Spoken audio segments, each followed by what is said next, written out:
I never thought I'd receive that text. Not in a million years.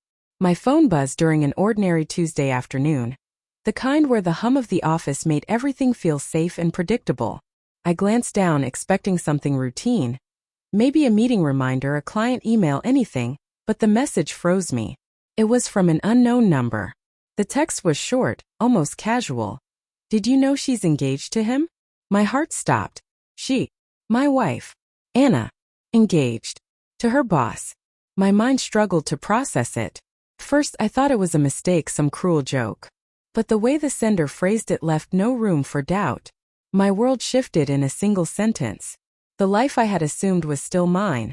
The trust, the shared home, the quiet nights together, felt like it had been erased without my knowledge. I tried calling her immediately. She didn't answer. Not once. My hands shook, my chest tight. Memories of our last arguments, the small cracks I had ignored, the times I told myself things would get better. They all came flooding back. And now they weren't just cracks anymore. They were a canyon I had been blind to until the text forced me to look. I went straight to the office, hoping for some explanation, some conversation that could make sense of this nightmare. But when I arrived, I was greeted with smiles, polite nods, and the subtle distance that colleagues maintain when personal drama spills into professional space. And then I saw him. Her boss. The man whose meetings I had unknowingly been part of, the one whose influence over her life I had never questioned. He didn't look guilty, didn't look secretive. He looked pleased, comfortable, the way people do when they know the truth only they control. The realization hit me like a punch I hadn't seen coming. I wasn't just blindsided, I was irrelevant. The life I had shared, the vows we had exchanged, the late nights and whispered promises. It meant nothing in the face of this new reality. Anna had moved on and I was the last to know.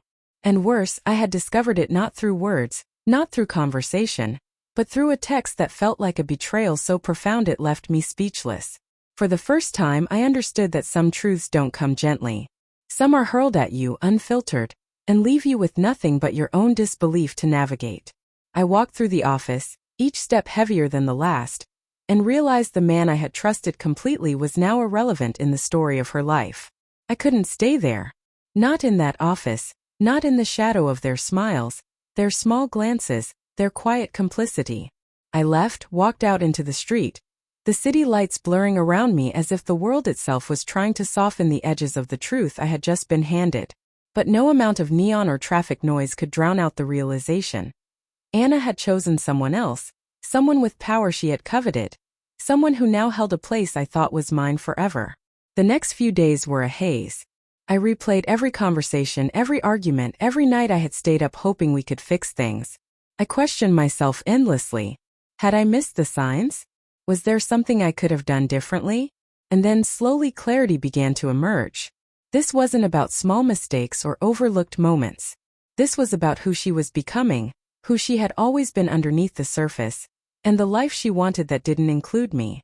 I reached out to friends, trying to process, trying to understand, but no one could give me answers that would make sense. Every suggestion felt like a bandage on a wound that needed more than that. And in the silence, I began to notice something important. The anger, the hurt, the shock, they were natural, but they didn't define me. I realized that if I wanted to survive this, I had to reclaim my own life first. It was then that I started paying attention to the small things. The text I had received, the casual tone, the timing, it all made sense now. She hadn't accidentally let me in on it. She had never intended for me to know. That was her choice. But my choice was mine. I could let it break me or I could let it teach me. And I chose to observe, to watch her actions without letting them control my emotions. By the time the engagement announcement went public, I had already created distance, not through confrontation or argument, but through quiet awareness. I watched her reaction to the people around her, noticed the little hesitations, the fleeting moments where the excitement didn't fully reach her eyes. I understood that even in her new life, not everything was as perfect as it seemed. And that knowledge gave me a subtle kind of power, not over her but over myself. The night of the official engagement party was surreal.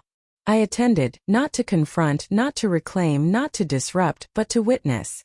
Anna, radiant in her dress, laughing at jokes I used to make her laugh at, surrounded by colleagues and friends who had no idea of the private history between us. And there he was, her boss, beaming, confident, fully aware of the victory that wasn't really mine to contest anymore. I stayed quiet, observing from a distance, letting the scene unfold without interference. Every glance, every laugh, every toast she raised, none of it could diminish what I had built in the aftermath of betrayal. Over the past year, I had rebuilt myself quietly. The divorce had left scars, yes, but it had also left lessons. I had learned to see clearly, to recognize when love is genuine and when it is performative, when respect is given and when it is assumed. Tonight, her engagement was performative. My presence was deliberate. At one point, our eyes met. She froze. Her smile faltered for just a second. That brief hesitation said everything. She realized that the man she thought she had discarded, the man she believed would crumble or chase or plead, was not only standing but thriving. I didn't smile or wave. I just held her gaze for a heartbeat, enough to communicate what words never could. I had moved on. I had survived. And I no longer needed her approval or attention.